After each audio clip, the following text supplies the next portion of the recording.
Dragi poslušalci, cenjene poslušalke, pozdravljeni v 13. oddaji Znanstvena fantastika. Današnja tema pa je dovolj nekarakteristična za ime oddaje, ravno fantazija in ne znanstvena fantastika. V znamenju nesrečne številke 13. Odlično. Smo se odločili malo zamenjati. Z vami ta teden smo Ivan, Aljoša in Andraž. Pozdravljeni. Kaj mi lahko poveste, je bilo vajino prvo fantazijsko delo, ki ste ga prebrala? Boš kar ti začel, Andraž? Pa lahko, ja. V bistvu prvo, ki se ga spomnim, je saga o Zemljemorju. Sicer detajli mi uhajajo, ampak se mi zdi, da je zelo klasična zgodba o dečku, ki mora, oziroma ki je poseben, ima sposobnost čaranja in je primoran oditi iz svojega doma, da se nauči čarati in pridobi moč. In meni je glih to, mi je pač to ostalo v spominu, recimo, ker se lahko poistovetim, oziroma vsaj kot otrok, se mi je ful dopadlo pač ta ideja, kako nek mladenič odide od doma in se nauči magije in vseh skrivnosti sveta. Zanimivo. Recimo moje prvo fantazijsko delo, ki sem ga prebral, si ga spomnim, pa govori o dečku, ki gre z doma, da bi se naučil v neki čarobni svet, kjer se nauči magije. In je poseben tudi zelo, tako kot tvoj ta junak. Zanimivo. Jaz sem pa Harry Potterja bral. Ja. Zanimivo.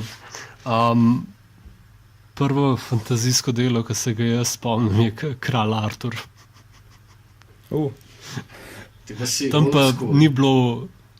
Ja, jaz sem pač Harryja Potterja bral, mislim, da šele nekje v 3. razredu in še to zaradi ene sošolke, ki je brala to knjigo, tako da predtem je bil Kralj Artur in še potem, nisem začel s prvo knjigo Harry Potterja, ampak z drugo. In hvala Bogu, da sem začel z drugo, ker če bi s prvo ne bi pač nikoli prebral tega, ker v drugi knjigi Harry dobi meč. Zame je bil meč tisto, kar je bilo pomembno. Tebe, pa si ti pri žanru Sword and Sorcery si bil na sword. Ja, zelo. Res, to nisem, že takoj na začetku druge knjige sem bil tako, on se lahko ima za čarovnika, ampak on je glavni junak, dajmo se nehati pretvarjati, on je vitez. Kdaj si pa potem prvo delo prebral? Pol, ko sem končal z drugo knjigo, sem šel še prvo brati. In kakšna izkušnja je bila to? Tak nekronološko brati? Ni me lih motil, pač že vedel sem, da v drugi knjigi dobi meč, tako da sem pač preživel. Pa si pri tretji si nehal, kako? Ne, vse sem prebral, ampak tako, vedno sem čakal, kdaj bo dobil nazaj meč. Se potem se je čist na koncu pojavil, ne? Kot en izmed skrižnjev. Horcrux, en je bil meč, ne? Mislim, da z mečem je potem uničeval ostale tiste Horcruxe. Ali je bilo to? Ja, točno.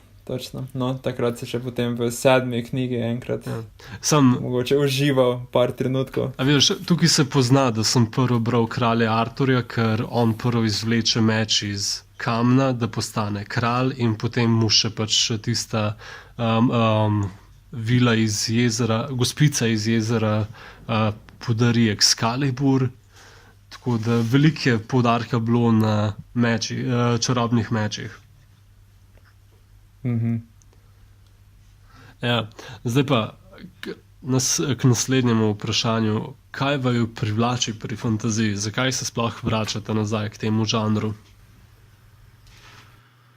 Jaz osebno v bistvu se mi je šlo vedno za neko fantazijo moči, oziroma pač kot otrok se mi je zdelo ful dobro, pač ne samo to, kako pač junak premaga zlobneža in pač si pridobi moč in vsa ta hrabrost in to, ki spada zraven, ampak tudi koliko močni so dejansko tudi zlobneži, pa mogoče ne samo zlobneži, ampak mogoče kakšna okoliške božanstva ali pa tako. Vedno sem bil velik fan mitologije, še posebej grške in to. In mogoče se mi je naš svet zdel malo dolgočasen in nekako s tem, s fantazijo se je malo poživel, oziroma sem lahko šel v nek drug svet, ki je bolj zanimiv.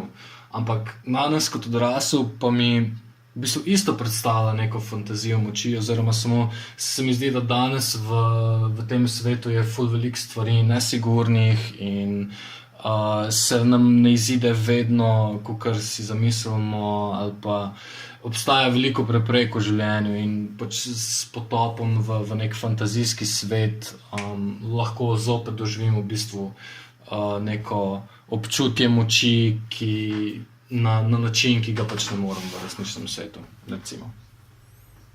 Ok, to je kar dober odgovor. To se mi zdi, da je ena tako univerzalno prisotna stvar, se mi zdi pri ljubiteljih fantazije. Ja, tako je. Tak, fantazija moči definitivno je tudi pri meni tak delen odgovor. Je pa tudi mogoče še ta element misterija, v smislu, da vstopiš v nek tuj, neki drugačen svet in potem postopoma raziskuješ njegove zakonitosti, potem neke in zakonitosti družbe in zakonitosti samega sveta, te zakonitosti magije, vseh teh mehanizmov v ozadju zgodbe. In se mi zdi, da kar sem jaz vera iskal, kar je mene gnalo skozi te knjige, pa zakaj sem se vračal, ravno ta kako bi rekel, to zadovoljstvo, ko postopoma dobiš odgovore na vse vprašanja, ki se ti postavljajo skozi branje.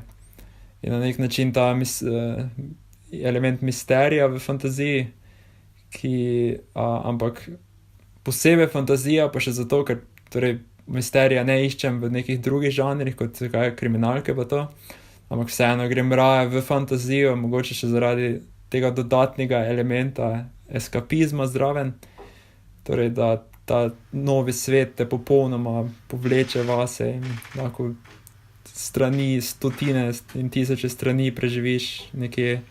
Ja, se mi zdi, da se je lažje potopiti v fantazijski svet, ker veš, da ni mogoče, medtem ko ne mogoče znanstvena fantastika s svojimi nekimi opresivnimi elementi, pač še vedno obstaja možnost, da se bo nekaj takega zgodilo. Ja, točno to. In pri fantaziji pa res si, recimo, kot neki izlet v neko fantazijsko deželo, ker ni skrbi, ali pa so skrbi, ampak so tako drugačne in tako zanimive, da pač se jim hočeš posvetiti in raje o tem razmišljaš in se pustiš okupirati za tem. Kaj pa ti, Ivan? Moj odgovor so zmaji. Preprosto. Imaš viteza, imaš zmaja, zmaja je treba ubiti, to je to. To je preprosto odgovor na preprosto vprašanje. Ja. Zmaj. Najdemo jih tudi potem v stari grški mitologiji, sam tam so zmaje bolj uspavala.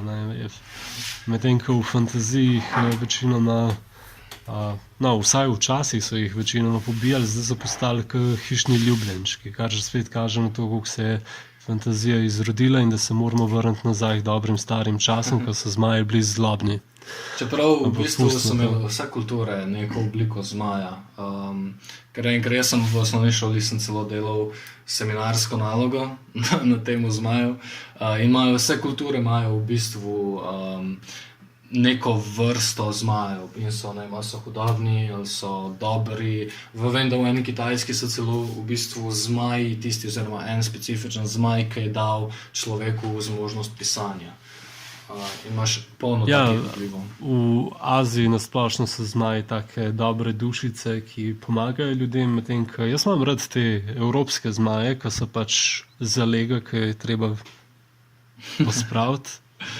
In enostavno rabiš glavnega junaka, ki bo primeren za to nalogo. Meni so pa zmaji preko, da bi jih ubil. Berem take, kjer sodelujejo, kot da se pobijajo. Jaz na njih gledam kot pač na hladnokrvne prevelike plazivce in potem nimam teh problemov. Poleg tega pa še letijo. Ja. In še zadnje vprašanje, današnja epizoda je bolj taka vprašanje odgovori hitrega tipa. Vajino najljubše fantazijsko delo? Andraž? Nimam enega, oziroma če je slučajno... Ni fair. Ni fair. To niso otroci, da bi lahko rekel, ne, da nimaš najljubšega sina. Ti sam direkt povej, samo eno delo lahko. Bom zbral raj serijo del Kozmir, ker je v bistvu nekako celota. Pač, lahko bi se mogoče štelo kot eno delo. Sprejmem odgovor.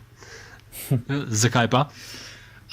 Predvsem zaradi kompleksnosti, ki jih Sanderson pač vnaša v svoje svetove, od magičnih sistemov do tega, kako družba deluje, kar me kot sociologa zelo fascinira. Karakteri so zelo tako problematični, ampak njihova problematika enega karakterja ne preveva celo zgodbo, ampak imajo vsak svoje probleme in imajo točno določeno, mislim, ni poanta katerakoli knjige samo v enem karakterju, ampak v večjih. Good, v redu. Aljoša? Bom kar rekel, Joe Abercrombie Heroes, to je 5. knjiga iz recimo te podaljšane trilogije Prvi zakon. Govori po eni bitki, cela knjiga govori zgolj o 3 dneh in skozi recimo gledišča 6 junakov spremljamo, kako se ta bitka odvija. In to delo je postavljeno torej z vrste temna fantazija in recimo slika tako pesimistično, recimo čist klasično fantazijski setting je, ampak je zelo pesimistično prikazan in zmeraj znova sprevrača neke naše ideje o tem, kako bi izgledal neki fantazijski svet, neki klasični, za neko malo bolj torej pesimistično realnost, bi lahko rekel. Zdaj lahko me popraviš. Ampak to kaže skozi neki humor, recimo. Lahko me popraviš, ampak ima Abercrombie tak nizko magični svet, podobno kot Martin, vsaj v prvi knjigi? Nizko magični? Ja, pač o kateri stopni magije govorimo? A je to res tako, da vsak ta drug strelja magične krogle pa strelja iz riti? Aha, ne, zelo nizko. Aha, zelo ok. nizko. Potem pač je bolj tak kvazi srednji vek z malo magičnega pridiha. Na nek način, čeprav potem čez čas proti koncu zmeraj stopi naprej neki skoraj da bog in se vse, recimo, da niha, večinoma je zelo nizko, skoraj kvazi, tako kot si rekel, neko srednjeveško, in potem na neke momente pa vidiš, da vse temelji na nekih magičnih silah. Aha. Tako bi lahko rekli. Zanimivo. Pa ti? Gospodar prstanov od J.R.R. Tolkiena, brez dvoma. Klasika. Ja, res. Še malo obrazložil. Pač Tolkienov Gospodar prstanov je zame tisto delo, ki res pokaže, kaj je arhetipska zgodba o dobrem proti zlu in zakaj se je vredno boriti proti zlu. V bistvu pač je zgodba o tem, kako jasno pove, zakaj se je vredno boriti. Zato, da se imamo k čemu vrniti domov. Zato, da kaj v bistvu ščitimo s tem, ko se borimo proti zlu. Ker Frodo, ki prevzame nas odgovornost, da se znebi edinega prstana, recimo temu, da prevzame nas odgovornost za cel srednji svet. In na koncu koncev Frodo spodleti, ampak s pomočjo ostalih, ki so z njim in ki mu pomagajo, in na koncu koncev tudi samega čudeža, in modre odločitve, da ni nihče ubil Goluma, ko je imel priliko, se potem pač uspejo premagati Saurona in njegovo mogočno vojsko. In zanimivo je, da je to v bistvu na svoj način zgodba o 4 hobitih, ki so živeli svoje srečne dni do 50. leta pri starših in potem pač se odselili in še vedno prijateljevali, in hobiti dlje živijo, so taki v bistvu danes se današnja mladina že približuje do 30. leta pri starših, tako da v glavnem znali so uživati življenje, in potem, ko je bilo treba pač ta njihov način življenja tudi braniti, so odšli v svet in ga uspešno obranili. In ko so prišli domov in videli, da je nastala štala, so prevzeli odgovornost in počistili nered. Zato mi je. Zanimiva interpretacija se mi zdi taka, oziroma povzetek se mi zdi zelo aktualen. Ja. Po svoje je pač ravno to, da je Tolkienov Gospodar prstanov ne glede na čas bo vedno aktualen, ker je res napisan ne kot alegorija, ampak kot zgodba dobrega proti zlu. To so najboljše zgodbe. V redu, to nekako pripelje današnji pogovor k koncu. Jaz se zahvaljujem vsem poslušalcem in poslušalkam za njihovo pozornost. Vabimo seveda k lajkanju, všečkanju, klikanju, branju in deljenju raznih povezav, videoposnetkov in ostalih stvari povezanih s spletnim portalom znanstveno-fantastika.si. Če vam je bilo kaj všeč ali pa ne, lahko komentirate. Komentarji so dobrodošli, vsekakor je kritika. Zahvaljujemo se za kakršnokoli kritiko, kar nam pomaga izboljšati stvari v bodoče. Z vami smo pa bili Andraž, Aljoša in Ivan.